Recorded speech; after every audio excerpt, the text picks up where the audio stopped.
ఇవాళ కేటీఆర్ గారు పిలుపు మేరకు అంబేద్కర్ గారి విగ్రహానికి వినతి పత్రం ఇచ్చే కార్యక్రమానికి విచ్చేసిన అందరికీ నమస్తలు తెలుపుతూ ఇవాళ మనం ఒక్క విషయం చూసినట్లయితే ఈ జిల్లావాసిగా చెప్పుకునే ముఖ్యమంత్రి గారు ఇవాళ పరిపాలన ఎట్లా ఉన్నది అంటే రాజరిక పరిపాలన, అదేవిధంగా ఒక దోపిడీ పరిపాలన, అదేవిధంగా నియంత పరిపాలన, దొరల పరిపాలన లాగా ఇవాళ రేవంత్ రెడ్డి గారి ప్రభుత్వం నడుస్తూ ఉన్నది. దానికి ఉదాహరణ మనం ఒక్కసారి చూసినట్లయితే ఈ వికారాబాద్ జిల్లా నుంచి గెలిచిన ముఖ్యమంత్రి రేవంత్ రెడ్డి గారు కొడంగల్ నియోజకవర్గం నుంచే మొదలు పెట్టుకున్నట్లయితే అదే నియోజకవర్గం లోపల గవర్నమెంట్ ఒక పాలసీ తెచ్చి ఫార్మా కంపెనీ పెడతామని ఒక పాలసీని డిక్లేర్ చేస్తే ఆ పాలసీకి వ్యతిరేకంగా అక్కడ ఉన్న గ్రామస్తులు, రైతులు, గిరిజన బిడ్డలు, దళిత బిడ్డలు, అదేవిధంగా అక్కడ ఉన్న నాయకులందరూ కూడా దాన్ని వ్యతిరేకిస్తూ నిరసిస్తున్న కార్యక్రమం లోపల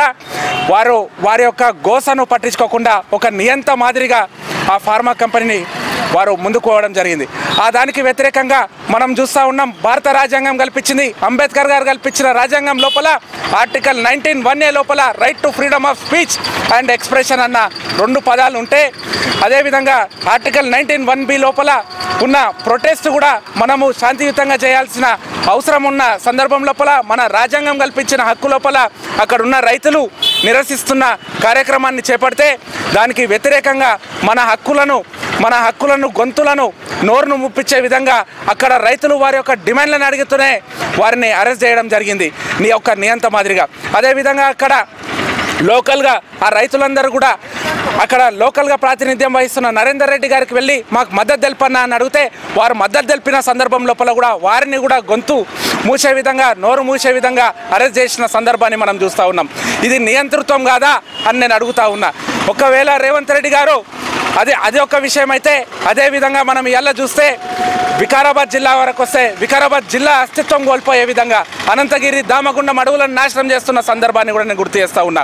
అదేవిధంగా ఈ రాష్ట్రం లోపల ఉన్న క్యాపిటల్ సిటీ హైదరాబాద్ సిటీని హైడ్రా పేరిట, అంటే మూసి ప్రక్షాళన కొరకై హైడ్రా పేరిట మొత్తం క్యాపిటల్ సిటీని నాశనం చేస్తున్న పరిస్థితి ఉన్నది. ఒకవేళ మూసి ప్రక్షాళన నువ్వు చేయాలనుకుంటే మూసి ఎక్కడైతే పుట్టిందో వికారాబాద్ ప్రాంతం నుంచి ప్రక్షాళన చేస్తావా, లేకపోతే హైదరాబాద్ లోపల హైడ్రా పేరిట హైడ్రామా చేస్తావా అని కూడా నేను రేవంత్ రెడ్డి గారిని అడుగుతా ఉన్నా.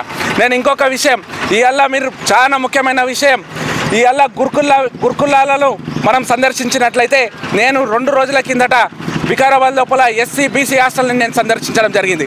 I'm challenging the local leaders of the Vikarabad and Revanth Reddy and local speaker also.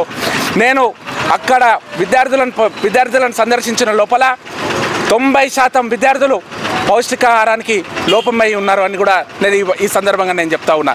ఒకవేళ 90% మంది పౌష్టికాహారం లోపం లేకపోతే నేను రాజకీయాలు విరమించుకుంటా అని కూడా ఈ సందర్భంగా నేను చెప్తా ఉన్నా. నేను ఛాలెంజ్ చేస్తూ ఉన్నా, డిమాండ్ చేస్తూ ఉన్నా, నా ఛాలెంజ్ స్వీకరించుండి వికారాబాద్ జిల్లాలో ఉన్న నాయకులు, అదేవిధంగా స్పీకర్ గారు, అదేవిధంగా కాంగ్రెస్ పార్టీ నాయకులను కూడా అడుగుతా ఉన్నా. నేను జిల్లా కలెక్టర్ గారికి కూడా నేను ఛాలెంజ్ ఇస్తూ ఉన్నా. 90%కి పైగానే విద్యార్థులు పౌష్టికాహారం లోపల ఉన్నారని కూడా నేను ఈ సందర్భంగా చెబుతూ, దయచేసి ఇప్పటికైనా రాష్ట్ర ప్రభుత్వం కళ్ళు తెరిచి నియంత పాలనను విరమించుకొని రైతులకు న్యాయం జరిపించి లగచర్ల ఇష్యూల విరమించుకొని వెంటనే మన రైతులకు బెయిల్ వచ్చే విధంగా వారు సహకరించాలని చెప్పి కోరుతూ, డిమాండ్ చేస్తూ సెలవు తీసుకుంటా ఉన్నాను.